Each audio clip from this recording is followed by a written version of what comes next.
समाधान।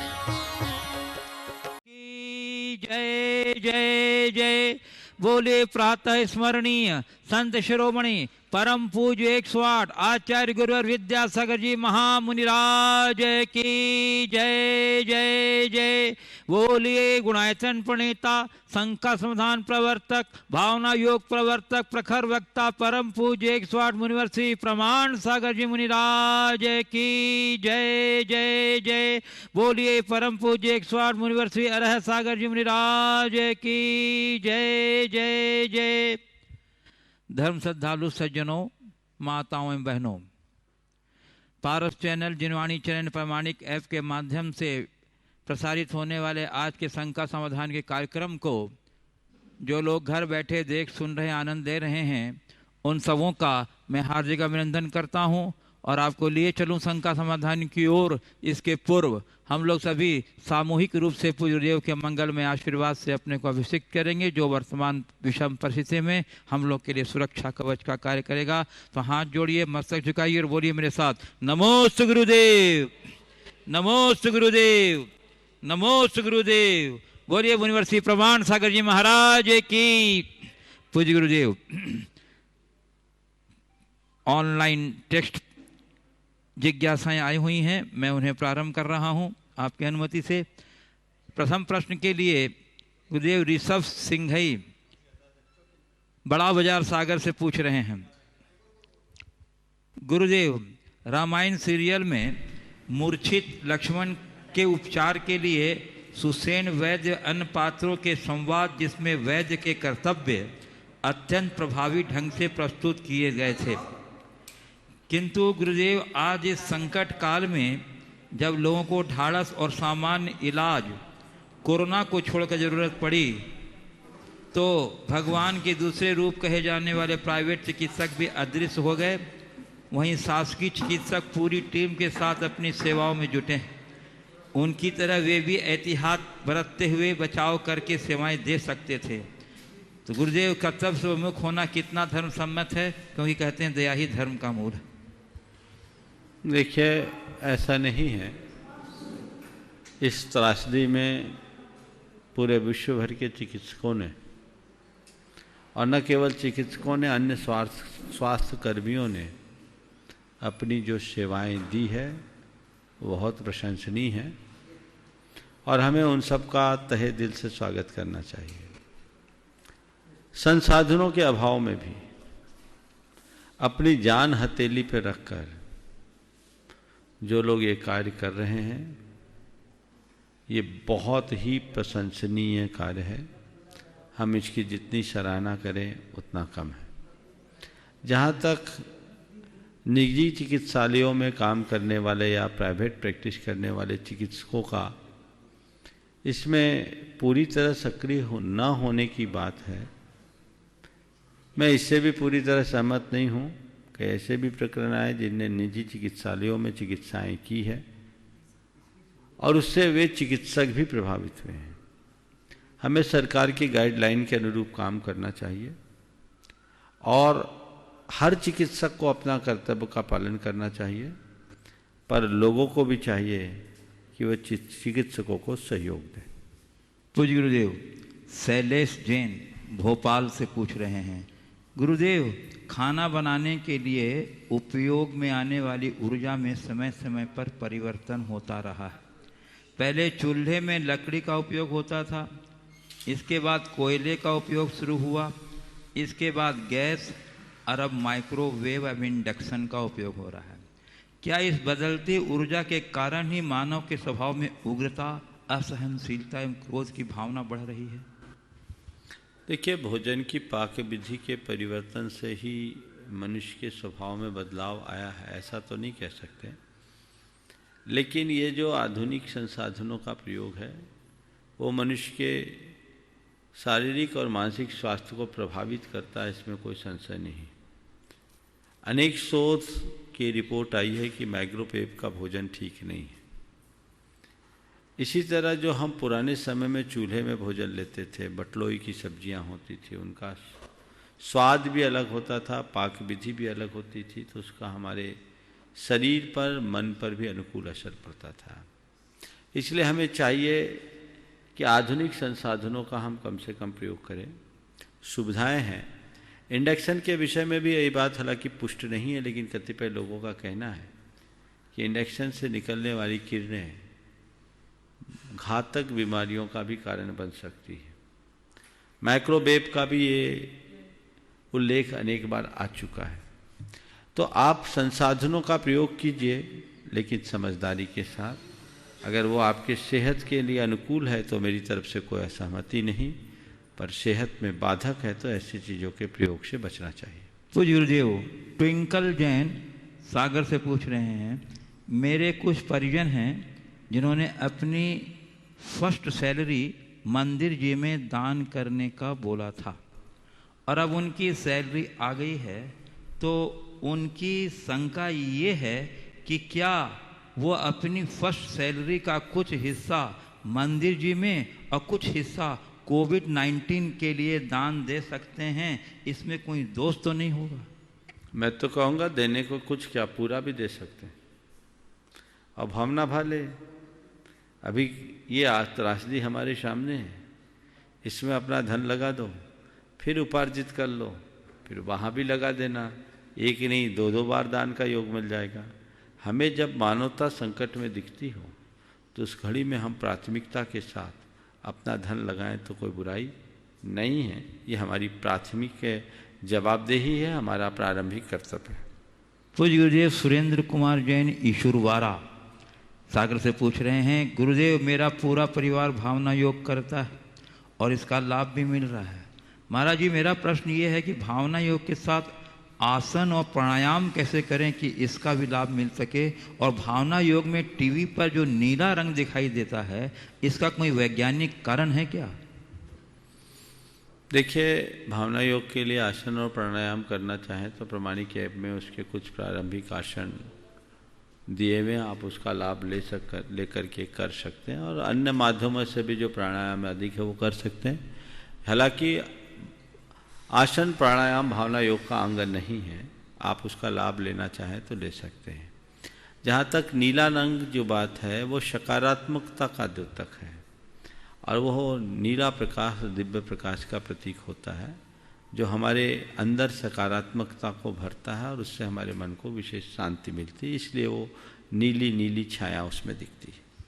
पूज्य गुरुदेव शालिनी सिंघई परासिया छिंदवाड़ा से पूछ रही हैं, अभी लॉकडाउन पीरियड में मैं सब परिवार सुबह का जाप और भावना योग कर रही हूँ।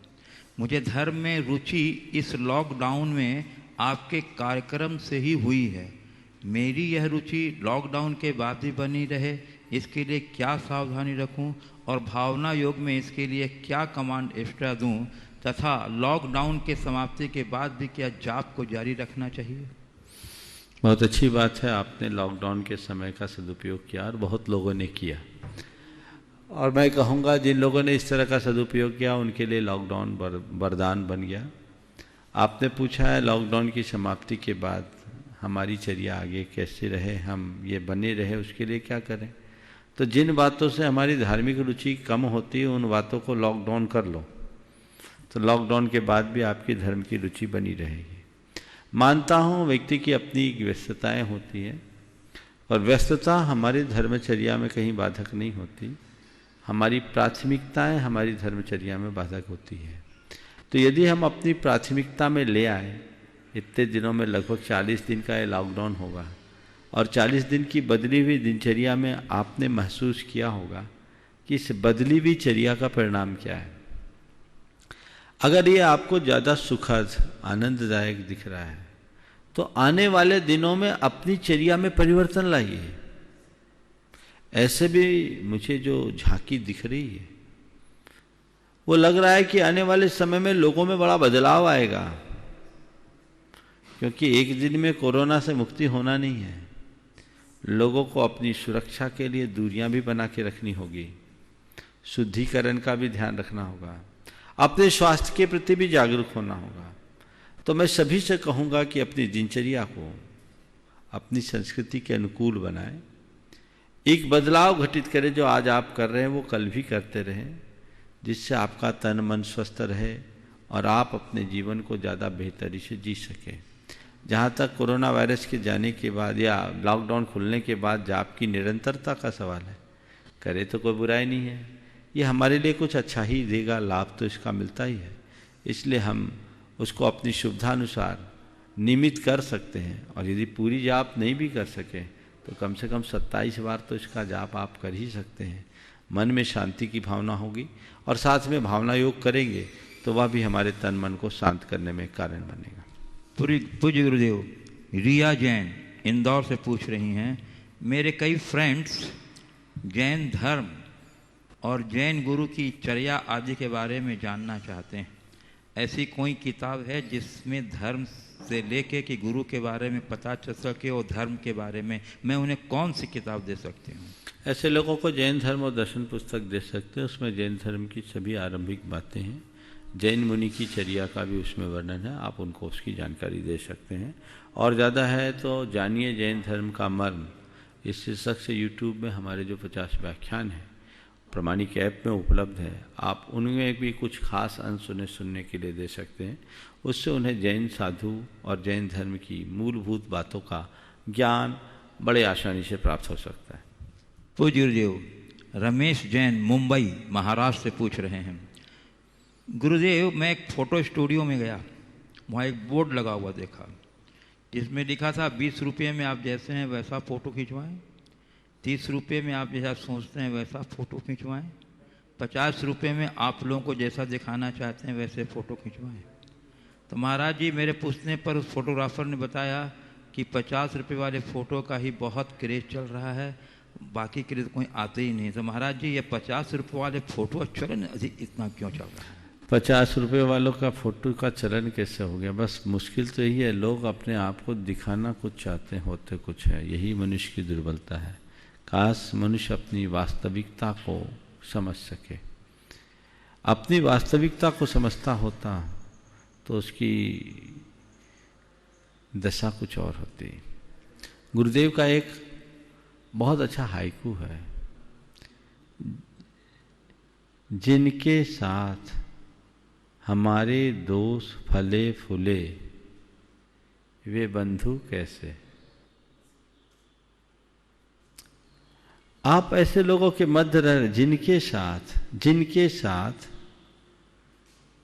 हमारे दोष फले वे बंधु कैसे। आप अपने आप को दिखाना कुछ चाहते हैं और लोग आपकी ऊपरी इस इमेज को देखकर वाहवाही करते हैं, पर आप अंदर में कुछ के कुछ हो, तो सच्चे अर्थों में वो बंधु नहीं है। तुम्हारा सच्चा बंधु वही है जो तुम्हें तुम्हारी वास्तविकता का बोध कराए। और ऐसे लोगों के मध्य रहने वाले व्यक्ति अपनी वास्तविकता को समझेंगे। हम अपने आप को दूसरे तरीके से दिखाने की कोशिश नहीं करेंगे। ये सब प्रवृत्ति लोगों के मन में इसलिए ज़्यादा बढ़ती है क्योंकि लोग आज ऊपर की चमक पर ज़्यादा ध्यान देते हैं। हमारी संस्कृति कहती है कि तुम जैसे हो वैसे दिखो, यदि तुम में कुछ कमियां हैं तो उसे सुधारो, निखारो। ऊपर से लिपापोती करने से जीवन में परिवर्तन नहीं होगा। जब तक ऐसी प्रवृत्ति बनी रहेगी हम अपना जीवनोद्धार नहीं कर सकते। पूज्य गुरुदेव, विजय जैन मुंबई महाराष्ट्र से पूछ रहे हैं, मुनिश्री क्या अनेकांतवाद सिद्धांत में अपूर्ण सत्य और सापेक्षता के अलावा भ्रम, मिथ्या और असत्य का भी समावेश होता है? यदि नहीं तो एक हाथी और 6 अंधे व्यक्तियों ने जिन्होंने भ्रम में असत्य कहा था, कैसे इस सिद्धांत का उदाहरण हुआ? इस विषय में मैंने एक सत्र में पूरे विस्तार से बात की थी। वो उदाहरण है और उदाहरण को एक उदाहरण के रूप में देखना चाहिए। अपूर्ण सत्य या भ्रम को यथार्थ कभी नहीं मानना चाहिए। अनेकांतवाद का मतलब ये नहीं कि सबको जोड़कर एक कर लो। अनेकांत का मतलब है जो जैसा है उसको उस तरीके से देखो। ये उदाहरण जो हाथी का दिया जाता है वो केवल समझाने के लिए दिया जाता है कि वस्तु के विषय में तुम जैसा सोच रहे वही पूर्ण सत्य नहीं है। एक वो सत्यांश है और पूर्ण सत्य अनेक सत्यांशों के मिलन से बना है। चूँकि उस पूरे के पूरे उदाहरण में जो भी वर्णन है टुकड़ों में वो हाथी के शरीर के अलग अलग अंशों का है। उन अंशों को व्यवस्थित तरीके से जोड़ देने पर वो हाथी के पूर्णता का बोध कराता है, लेकिन उल्टे सीधे जोड़ने से वो भी गड़बड़ हो जाएगा। हाथी के पाँव की जगह पाँव हो, पूँछ की जगह पूँछ हो, सूंड की जगह सूंड हो और धड़ की जगह धड़ हो, तब हाथी हाथी होता है। लेकिन अगर हाथी की सूंड को पूँछ की जगह लगा दे, पूँछ को सूंड की जगह लगा दे, पाँव को धड़ की जगह लगा दे, धड़ को पाँव की जगह लगा दे, तो कुछ का कुछ हो जाएगा। तो अनेकांत कहता है आप पूर्ण सत्य को प्राप्त करना चाहते हो तो सत्यांशों को मिलाइए, पर वह भी सापेक्षता से निरपेक्ष होकर नहीं। पूज्य गुरुदेव आशीष राव का राजस्थान जयपुर से पूछ रहे हैं, मुनिश्री जब हम अच्छे बनकर जीते हैं तो ये दुनिया बुरी लगती है, और जब हम बुरे बनकर जीते हैं तो ये दुनिया अच्छी लगती है। ऐसा क्यों मुनिश्री? हम कैसे जिएं कि दुनिया न अच्छी लगे न बुरी लगे? जब अच्छे बनकर जीते हैं तो दुनिया बुरी लगती है और बुरे बनकर जीते हैं तो दुनिया अच्छी लगती है। ये बात मुझे जच नहीं रही। अगर हम अच्छे बनकर के जिएंगे तो दुनिया मुझे अच्छी लगेगी। अगर मैं अंदर से अच्छा हूं तो दुनिया मुझे अच्छी लगेगी, इसमें कोई संशय नहीं। शायद प्रश्नकार ये पूछना चाह रहा होगा कि जब हम अच्छे बनकर जीते हैं तो दुनिया मुझे बुरा कहती है, और बुरा बनकर के जीता हूं तो दुनिया मुझे अच्छा कहती है। अगर ये दृष्टिकोण है, ऐसा सवाल है, तो उसको उस तरीके से उस संदर्भ में समझना चाहिए। और इसका एक ही अर्थ है, हम अच्छा बने हैं अपने लिए, हम अच्छा महसूस करें, दुनिया हमें अच्छा या बुरा कहे इसे न देखें। हम अपने सुखों का प्रतिमान खुद को बनाएं, औरों को नहीं। हम अच्छे हैं तो अच्छा बन कर के चलें, औरों के साथ उसे कतई न जोड़ें। यदि ऐसा हम करेंगे तो हमारे लिए उसके अच्छे परिणाम आएंगे। दुनिया को देखेंगे तो दुनिया हमें कभी जीने नहीं देगी। हमको अपने तरीके से अपना जीवन सुनिश्चित करना चाहिए। पूज्य देव राजेश जैन सागर मध्य प्रदेश से पूछ रहे हैं, गुरुवर अच्छाई एक भावनात्मक तरंग है और सहयोग एक भावनात्मक करुणा, किंतु यह कब हस्तक्षेप में बदल जाती है इसका हमें भान भी नहीं हो पाता। ये कभी कभी आपसी विद्वेष का कारण भी बन जाती है। हम ऐसा क्या करें कि इन भावनाओं पर नियंत्रण रखते हुए करुणा का उद्गार कर सकें? बहुत अच्छा सवाल है। अच्छाई एक भावनात्मक तरंग है और सहयोग एक भावनात्मक करुणा। लेकिन अच्छाई और सहयोग दोनों आगे बढ़ते हुए कब हस्तक्षेप में बदल जाती है? हस्तक्षेप में बढ़ जाती है। इसका हमें ये कब बढ़ती है? जब हम इसमें अपेक्षाएं बढ़ा देते हैं, और अधिक अपेक्षा मनुष्य के लिए सदैव दुखदायी होती है। चाहे जैसी स्थिति हो, हम अपेक्षाओं को कम करने के अभ्यासी बने। हमारी अपेक्षाएं कम होनी चाहिए, और हम किसी के प्रति सहयोग करें तो कर्ता बुद्धि से न करें, कर्तृत्व की भावना से न करें, कर्तव्य भाव से प्रेरित होकर करें। मैं सहयोग करने वाला नहीं हूं, सहयोग में मैं केवल निमित्त हूं। मनुष्य के अंतरंग में जब अध्यात्म प्रतिष्ठापित हो जाता है तो उसकी अच्छाइयाँ दिनों दिन वृद्धिंगत होती है, और उस अच्छाई के परिणाम स्वरूप सहयोग की भावना भी उत्तरोत्तर बढ़ती है। पर वो हस्तक्षेप नहीं होता, वो तटस्थता की ओर बढ़ता जाता है। हमें ये हमेशा ध्यान रखना चाहिए। दोनों तरफ से ध्यान रखना है।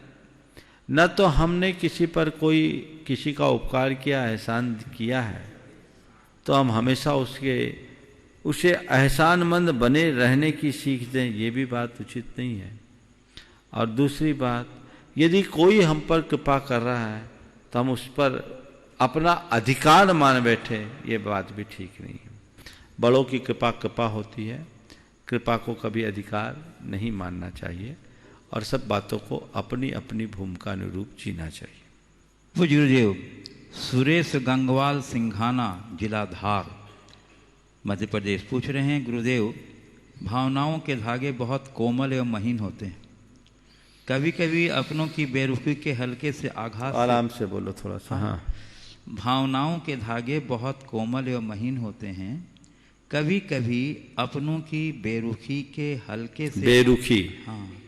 हल्के से आघात से टूट जाते हैं, और कभी कभी अपनों से अपनत्व की शक्ति पाकर फौलाद की जंजीर भी बन जाते हैं। तो गुरुवर हम अपनी भावनाओं को संयमित एवं दृढ़ संकल्पित कैसे रखें जिससे भावनाओं के आकाश पर संकल्प का सूरज उदय हो तो पहाड़ सी रुकावट भी रास्ता बन जावे एवं प्रतिकूलता की बाधा भी अनुकूलता की राधा बन जावे। सुरेश गंगवाल ट्रस्टी। प्रतिकूलता की बाधा भी अनुकूलता की राधा बन जाए। हम अपने भावनाओं को किस तरह से अपने भावनाओं को गुरुवर्ग संयमित एवं दृढ़ संकल्पित कैसे रखें। बहुत अच्छी बात है। देखिए, भावनाओं को संयमित और दृढ़ संकल्पित रखने के लिए मनुष्य को आत्मनियंत्रण की कला सीखनी होगी। जब तक मनुष्य के अंदर सेल्फ कंट्रोल की क्षमता विकसित नहीं होती तब तक वह अपने इमोशंस पर कंट्रोल नहीं कर पाता। भावनाओं पर नियंत्रण रखने का एक अभ्यास हमेशा होना चाहिए। प्रायः लोग भावनाओं में बह जाते हैं और अधिक भावुकता या भाव प्रवणता कई बार मनुष्यों को बड़ा नुकसान कर देती है। ऐसी कोई भी घड़ी आए तो हमें उस समय थोड़ी समझदारी का परिचय रखना चाहिए। पर जिनका ऐसा स्वभाव होता है वो उन्हें उस समय कुछ आभास ही नहीं होता, बाद में पछताते हैं। ऐसे लोगों के लिए भावना योग बहुत अच्छा माध्यम बन सकता है। भावना योग की एक कमांड मैं अक्सर देता हूं, हे प्रभु मुझे इतना समर्थ बना दो या मुझ में इतना संयम जगा दो कि मैं अपनी भावनाओं पर नियंत्रण रख सकूं। मैं अपनी भावनाओं पर नियंत्रण रख सकूं, ये बात बार बार दोहराइए। मुझे अपनी भावनाओं पर नियंत्रण रखना है, मुझे अपनी भावनाओं को नियंत्रित रखना है, मुझे भावनाओं पर नियंत्रण रखना है, मुझे भावनाओं पर नियंत्रण रखना है। ये कमांड बार बार अगर आप अपने मन को देने लगेंगे तो धीरे धीरे आपके अंदर ये क्षमता विकसित होगी कि भाव का प्रवाह तो आएगा पर भावना की बाढ़ नहीं बन पाएगी। आप उसे नियंत्रित करने में सक्षम हो जाएंगे और वैसी भाव दशा में आप वह सब कुछ कर सकेंगे जो आप चाहते हैं। पूज्य गुरुदेव, दीपचंद सेठी सूरत गुजरात से पूछ रहे हैं, गुरुदेव रामायण एपिसोड में राम लक्ष्मण को विधि का विधान समझाते हुए कहते हैं विधाता दुख शिक्षा के लिए देता है और सुख परीक्षा के लिए देता है। गुरुदेव इसका आशय क्या है? बहुत अच्छा ये वाक्य अगर कहा गया तो बहुत अच्छी बात। दुख शिक्षा के लिए और सुख परीक्षा के लिए। यदि मनुष्य की सही समझ हो तो दुख में बहुत कुछ शिक्षा ले सकता है कि आज मेरे जीवन में जो दुख घटे हैं ये मेरे अपनी करनी के कारण घटे हैं। मनुष्य जैसा अच्छा बुरा कर्म करता है उसका जीवन वैसा बनता है। तो जब भी जीवन में दुख आए पूर्वकृत कर्म का प्रतिफल मानकर उससे सीख ले और अपनी करनी को सुधारने की कोशिश करे। और सुख में मनुष्य के अहंकार और आसक्ति की परीक्षा होती है। जिस मनुष्य की विवेक बुद्धि जागृत होती है वो सुख की घड़ी में अपना विवेक बनाए रखता है तो अभिमान और आसक्ति से मुक्त रहता है, विनम्रता और सरलता को साथ लेकर के चलता है। लेकिन जिस व्यक्ति का विवेक मंद हो जाता है, कुंद हो जाता है, वो सुख की घड़ियों में अभिमानी होकर औरों का अपमान करता है, अपनी आसक्ति में उलझकर अपने जीवन को बर्बाद कर लेता है। ये दोनों हमारे पतन के कारण हैं। इसलिए इस वाक्य को अगर ऐसा कहा गया तो बहुत अच्छी बात है। दुख परीक्षा की घड़ी है, दुख शिक्षा की घड़ी है और सुख परीक्षा की सार्थक दिख रही है। पूज्य गुरुदेव, मीना जैन प्रभावना महिला मंडल नरियावली पूछ रही हैं, गुरुवार आज मितव्ययी व्यक्तियों को लोग हीन भावना से देखते हैं।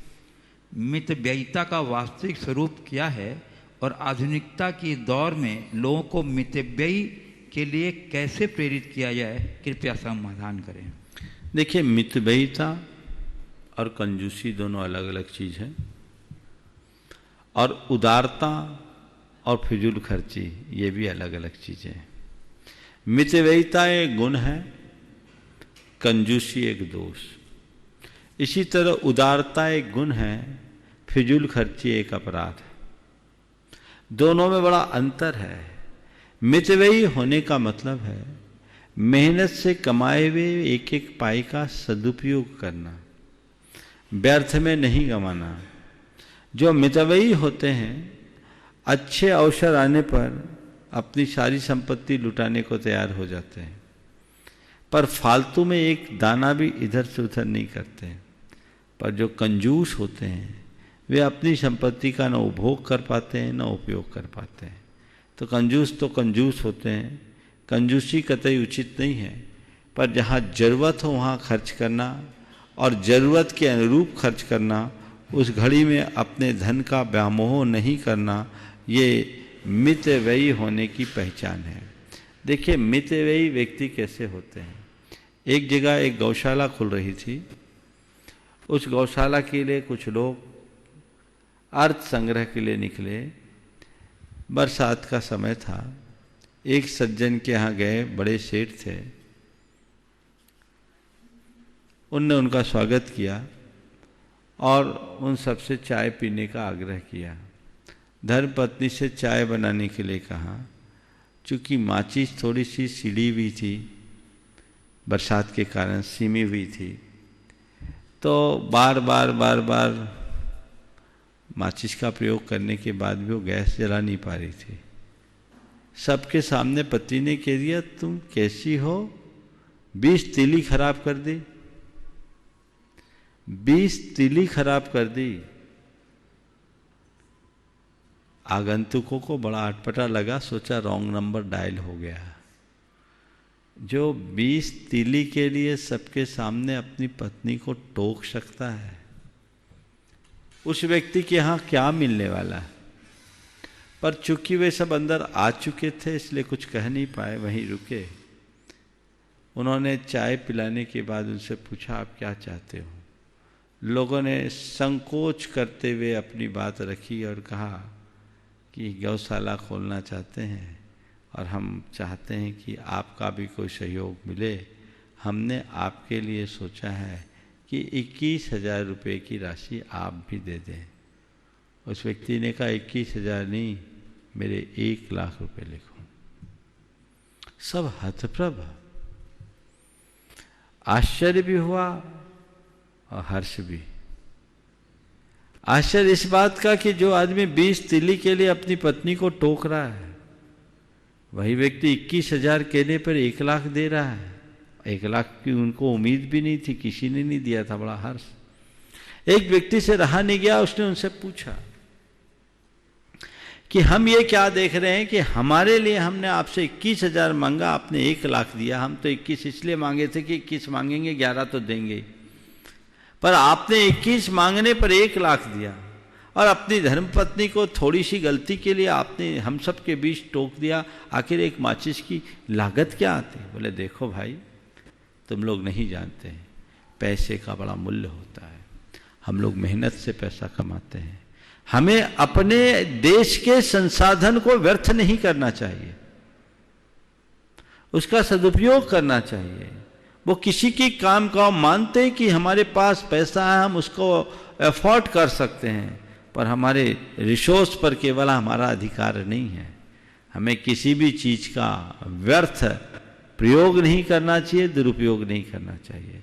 हम पैसा कमाते हैं, जितना ज़रूरत होता है, जहाँ ज़रूरत होता है हम खुद खर्च करते हैं। और हमारे एक सिद्धांत है, हम अपने द्वारा कमाए हुए पैसे को अपने पर कम और लोकोपकार के कार्यों में ज़्यादा खर्च करते हैं। और जब हमारा पैसा अच्छे कार्य में लगता है हमें बड़ा हर्ष होता है। तुम ये रुपए ले जाओ और आगे भी तुम सबसे कहना है कि जब ज़रूरत पड़े तो हमें याद जरूर करना। ये मितव्ययिता और उदारता का कितना सुंदर उदाहरण है। मितव्ययिता भी और उदारता भी है। ऐसे लोग समाज के लिए बड़े सम्माननीय होते हैं। उन लोगों के हृदय में उस व्यक्ति के प्रति स्थायी जगह बन गई। दूसरी बात है कंजूसी और फिजूल खर्ची। कुछ लोग कंजूस होते तो उनकी बात ही छोड़ो। कुछ लोग अपनी फालतू शान में व्यर्थ में पैसा बहाते हैं।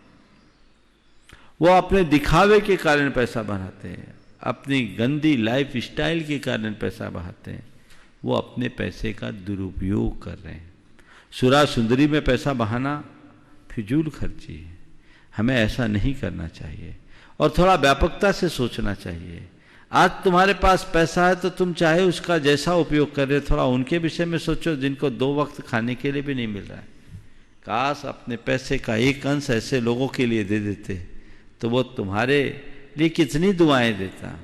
इसलिए लोगों को चाहिए फिजूल खर्ची से बचे, मितव्ययी बने, उदारता को अपनाकर औरों के हित में सहयोगी बने।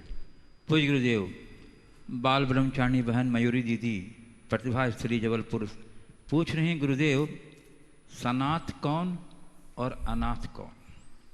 लोक व्यवहार में अनाथ उन्हें कहा जाता है जिनके माता पिता भाई बहन आदि नहीं, परंतु गुरुदेव हम यह देखते हैं कि जिन्हें हम सनाथ समझते हैं वे सनाथ होकर भी भटकते रहते हैं। तो ये कैसा सनाथपना है गुरुदेव? यथार्थतः सनाथ कौन और अनाथ कौन, कृपया समाधान करें। देखिए, सनाथ और अनाथ की व्याख्या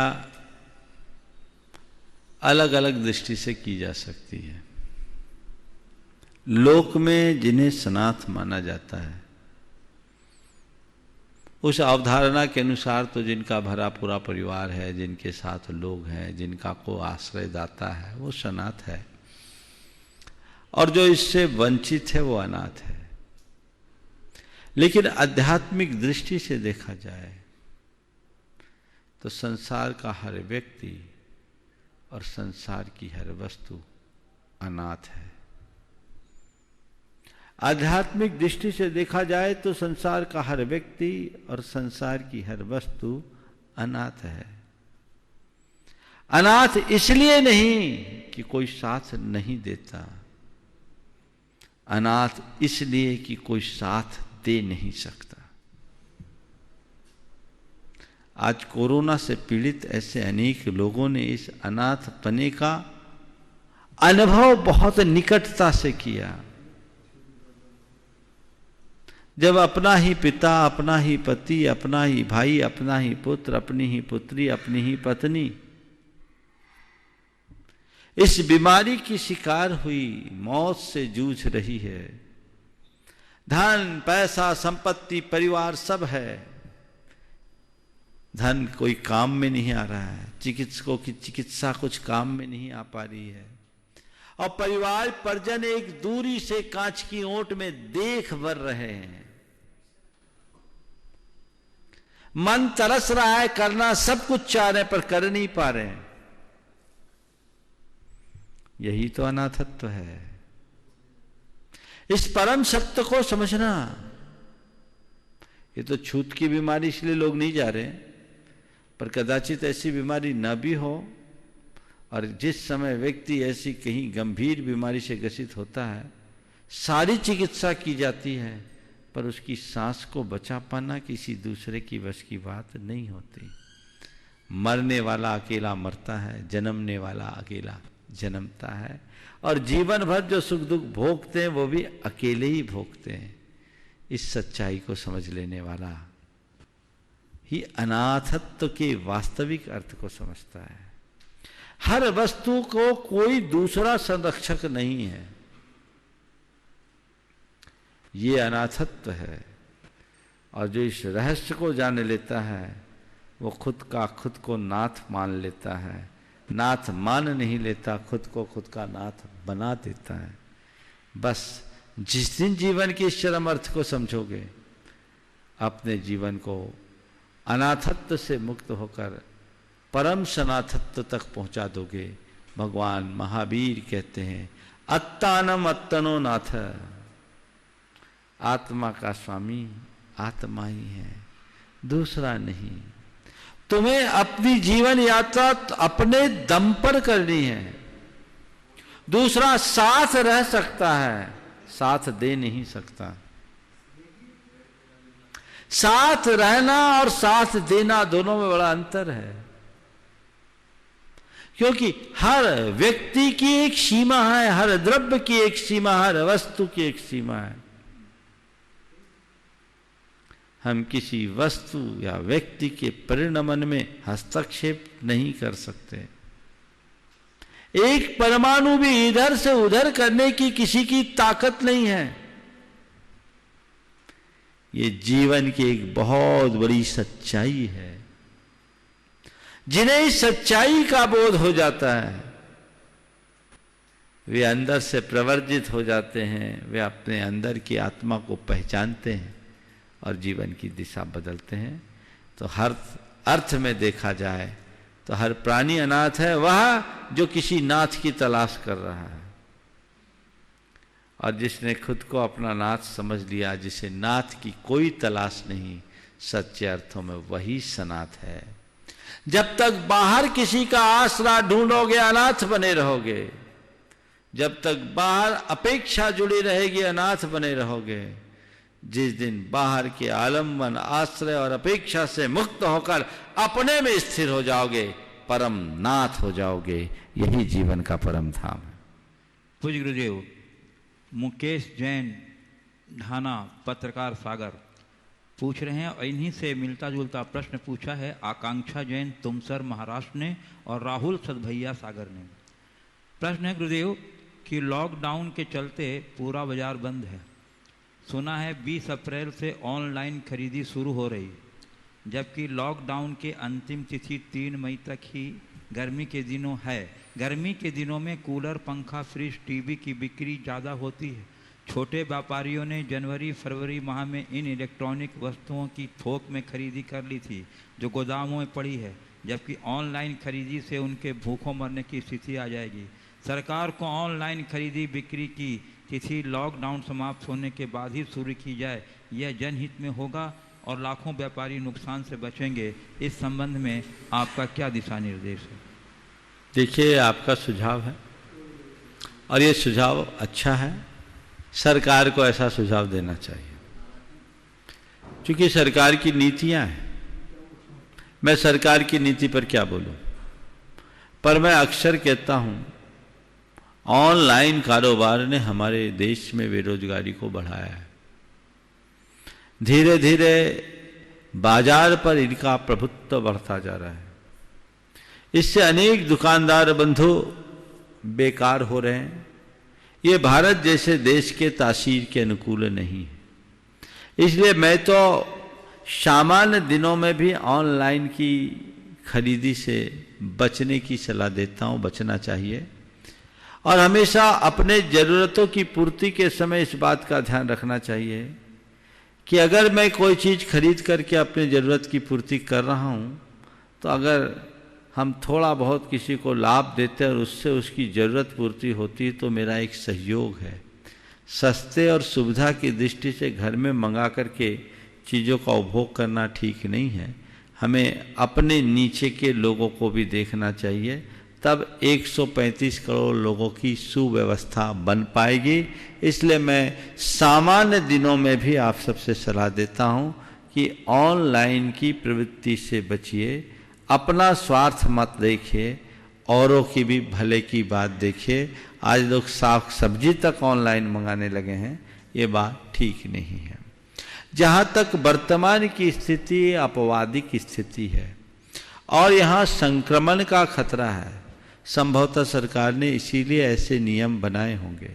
लेकिन मैं आप सबसे कहता हूँ, ऐसे दौर में अभी खरीदी करने की जरूरत नहीं है। थोड़ा सहन करिए और व्यवस्थाओं को देखिए, और शासन को भी चाहिए कि लॉकडाउन के कारण ऐसे ही देश भर के व्यापारी दुकानदार संकट में हैं, तो उनको सहारा मिले। कहीं ऐसा ना हो कि इस समय दूसरे लोग फायदा उठाए और इन्हें दोहरी मार का शिकार बनना पड़े। ये बात सरकारों तक पहुंचानी चाहिए और उनसे निवेदन अनुरोध करना चाहिए कि हमारे साथ हमारा परिवार, और परिवार ही नहीं, हमारे साथ रहने वाले जितने सहयोगी कर्मी हैं उनका परिवार जुड़ा है। यदि हमारी स्थिति ठीक नहीं रहेगी तो देश की अर्थव्यवस्था गड़बड़ा जाएगी।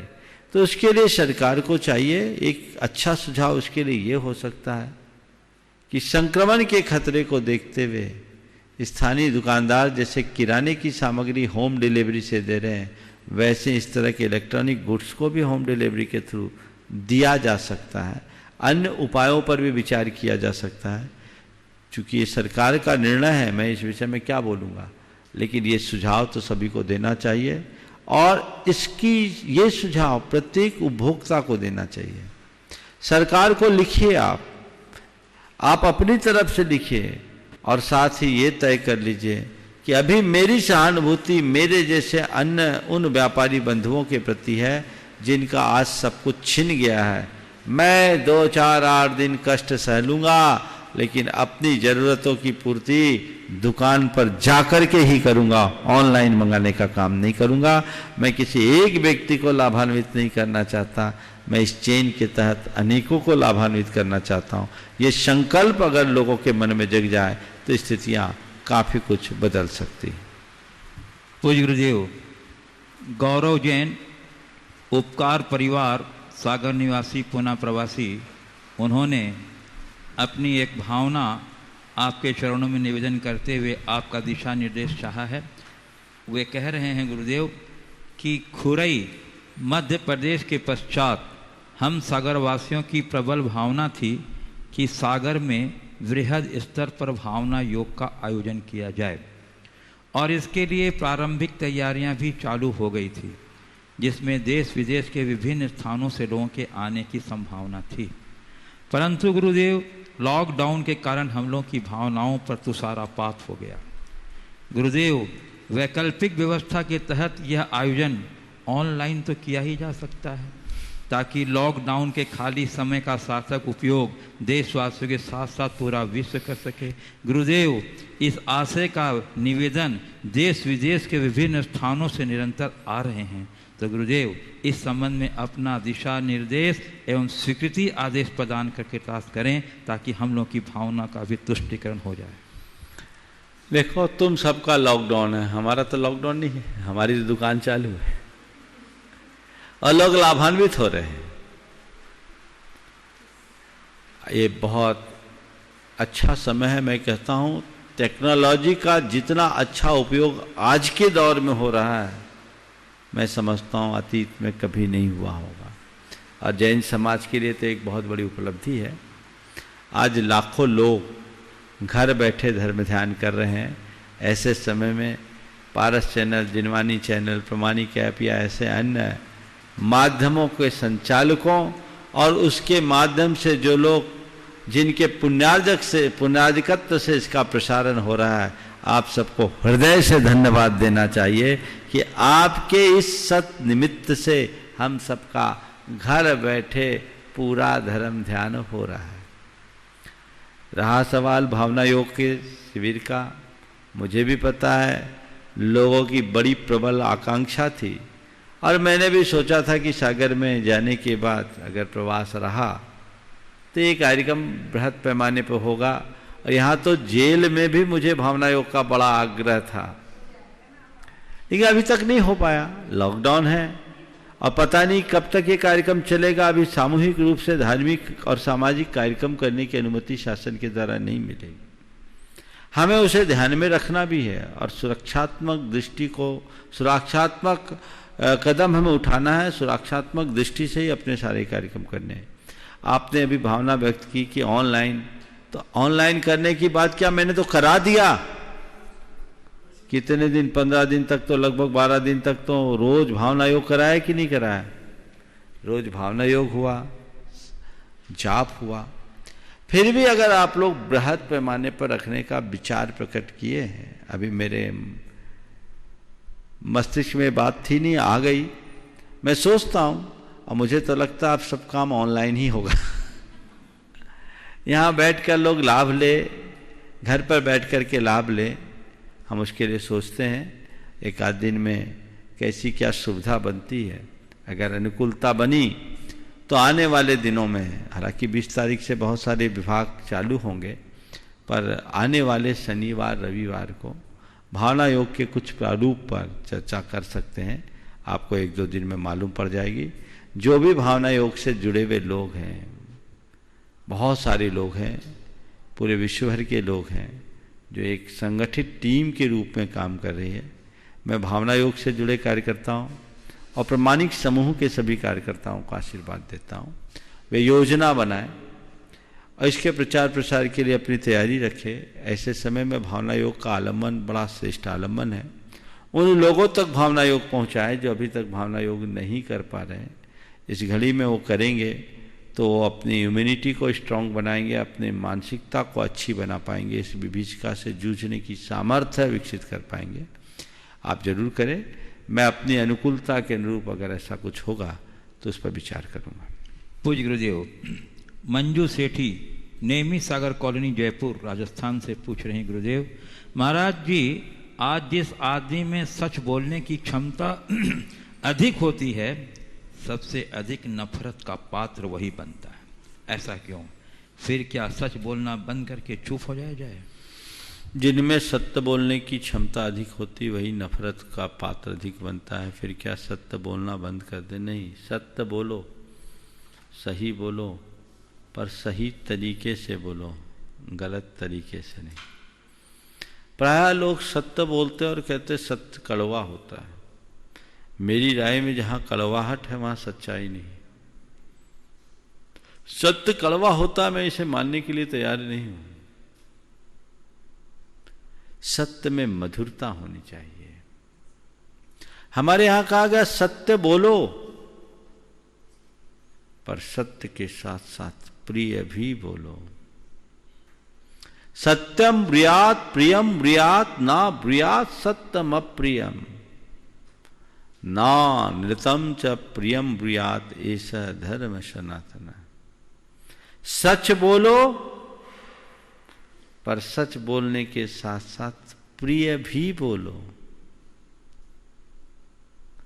अप्रिय सत्य मत बोलो और प्रिय असत्य मत बोलो।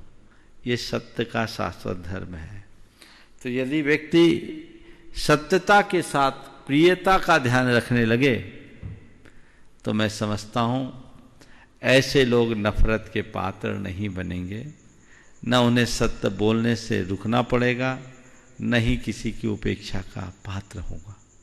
दूसरी बात, जहां लोग सत्य को स्वीकार करने के लिए तैयार नहीं हों, वहां हमारे लिए तटस्थ हो जाने का उपदेश है। माधस्थ भावम विपरीत वृत्तों। ऐसे लोगों के सामने हमें तटस्थ हो जाना चाहिए। अनावश्यक तनाव बढ़ाने वाले कृत्यों से अपने आप को बचाना चाहिए। पूज्य गुरुदेव, श्रीमती सुधा मोदी सागर पूछ रही हैं, गुरुदेव रावण, कंस, दुर्योधन ने अपनी स्त्रियों की बात नहीं मानी और अंततः उनका पराजय हुआ, अंत हुआ। परंतु आज की पत्नियों की बात तो सभी पति मानते हैं। तो क्या पहले पुरुष मजबूत होते थे और आज की महिलाएं मजबूत हो गई हैं? ये संस्करण हम सबके सामने है कि रावण, कंस और दुर्योधन ने अपनी स्त्रियों की बात नहीं मानी तो उनकी दुर्दशा सामने थी। आज उन्होंने अपने अनुभव के आधार पर कहा होगा कि आज के पुरुष सभी अपने स्त्रियों की बात मानते हैं, तो क्या उनकी स्थिति पहले से कुछ अच्छी है? मजबूत है। मैं एक बात मानता हूं कि रावण के युग में हो, कंस के युग में हो या दुर्योधन के काल की बात हो, एक रूप रावण और कंस का है तो दूसरा राम और कृष्ण का भी तो है, दुर्योधन और युधिष्ठिर का भी तो है। हम उन्हें भी देखें। रावण, कंस, दुर्योधन ने केवल अपनी स्त्रियों की बात की ही उपेक्षा नहीं की। वे अपने अभिमान और दुराग्रह सबकी बात की उपेक्षा की, गुरुजनों की बात को भी ठुकराया। उनने सबको ठुकराया, इसलिए दुर्दशा हुई। दूसरी तरफ राम, कृष्ण और युधिष्ठिर जैसे लोगों ने स्त्रियों की बात मानने की बात जाने दीजिए, स्त्रियों को माना, सम्मान दिया जिसकी वो हकदार थी। इसलिए आज वे पूरी मानव जाति के आदर्श बन गए। आज के पुरुषों से मैं ये कहूंगा कि अपनी स्त्रियों की बात मानो या न मानो, एक दूसरे को मानना शुरू कर दो। एक बार की बात मैंने ऐसी प्रवचन में कहा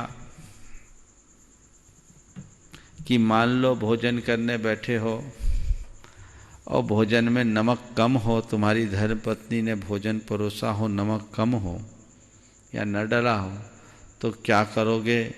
चुपचाप खा लोगे या पत्नी पर क्रोध करोगे? चुपचाप खा लोगे या पत्नी पर क्रोध करोगे? एक युवक ने हाथ उठाकर कहा, महाराज चुपचाप खा लेंगे, चुपचाप खा लेंगे। मुझे उसकी सामवृत्ति पर बड़ा आश्चर्य हुआ। मैंने कहा, भाई बहुत गजब, तुम तो साधु हो। तो बाजू में उसका दोस्त बैठा था, बोले महाराज साधु वाधु की बात छोड़ो, इसी में इसकी खैरियत, नहीं तो ये भी नहीं मिलेगी।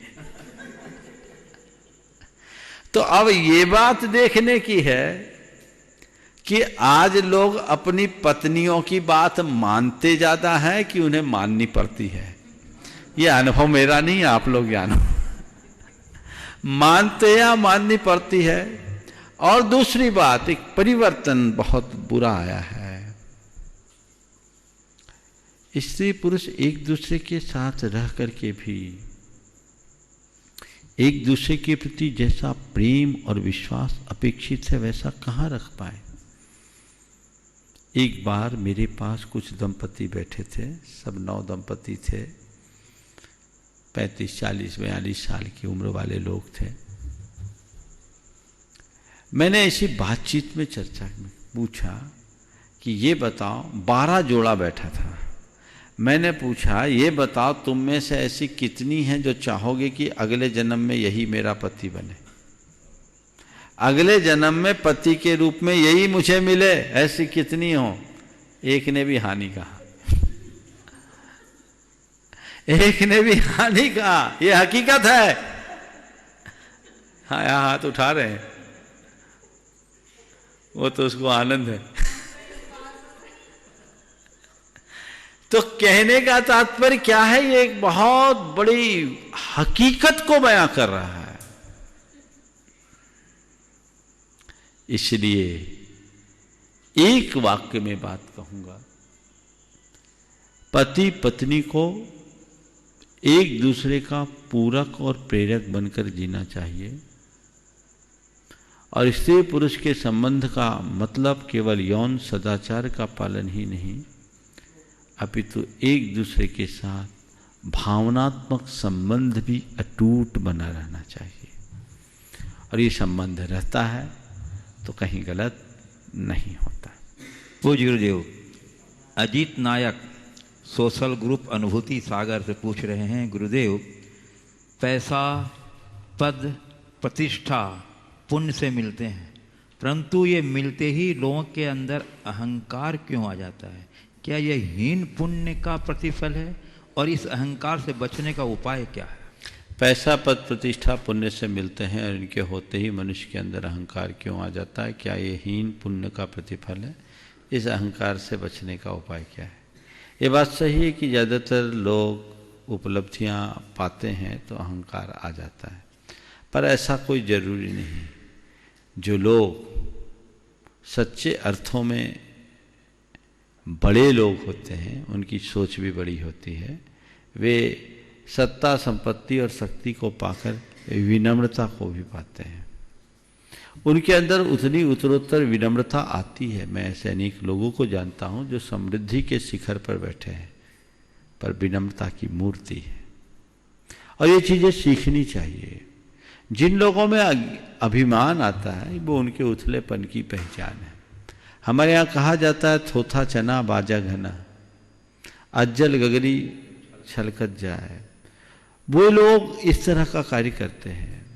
शास्त्र की भाषा में ये पापानुबंधी पुण्य का प्रताप है। जिनने दुर्भावना पूर्वक पुण्य अर्जित किया उनका पुण्य उन्हें अनुकूलता तो देता है पर बुद्धि को विकृत कर देता है, और ऐसे लोग अपने पुण्यजन वैभव के भोग में आसक्त और अभिमानी बनकर दुर्गति के पात्र बनते हैं। इससे उलट है पुण्यानुबंधी पुण्य, जो सदाशयता के साथ पुण्यार्जन करता है, उनका वह पुण्य उसकी अनुकूलता में बुद्धि को निर्मल बनाती है, और उस निर्मलता के कारण वह सरलता से सादगी से जीवन जीता है और मुक्ति का पात्र बनता है। तो हमें हमेशा ये देखना चाहिए कि मेरा पुण्य किस रूप में है, वो पुण्यानुबंधी है या पापानुबंधी। पापानुबंधी पुण्य से बचना और पुण्यानुबंधी पुण्य को आगे बढ़ाने की कोशिश करना। समय आप सबका हो गया। परम पूज्य गुरुदेव के चरणों में नमन। अभी है 2 मिनट, चलिए एक सवाल और ले लीजिए। पूज्य गुरुदेव, राकेश सिंघई मऊरानीपुर उत्तर प्रदेश से पूछ रहे हैं, गुरुदेव बादलों से वर्षा होती है तो पानी फसलों को लहलहा देता है, पेड़ पौधों की जड़ों में डाला गया जल फल फूलों को खिला देता है। पूछना है महाराज श्री कि श्री जी के सिर पर जब अभिषेक किया हुआ जल क्या प्रणमन करा देता है और हमें किन भावों से अभिषिक्त होकर अभिषेक करना चाहिए? श्री जी के मस्तक पर किया गया अभिषेक का जल क्या प्रणमन कर जाता है वो देखना है तो धनंजय कुमार की कथा को देखो, श्रीपाल के उदाहरण को देखो। वो मंत्रित जल हमारे जीवन को चमत्कृत करता है और वो हमारे जीवन को आगे बढ़ाने में सहायक बनता है। हम अपने जीवन को उसी अनुरूप आगे बढ़ाए इस भाव के साथ परम पूज्य गुरुदेव के चरणों में नमन अर्पित करते हुए यहीं पर विराम। बोलिए परम पूज्य आचार्य गुरुवर श्री विद्यासागर जी। बोलिए परम पूज्य मुनिवर श्री प्रमाण सागर जी महाराज की जय। बोलिए परम पूज्य अरह सागर जी मुनिराज की जय।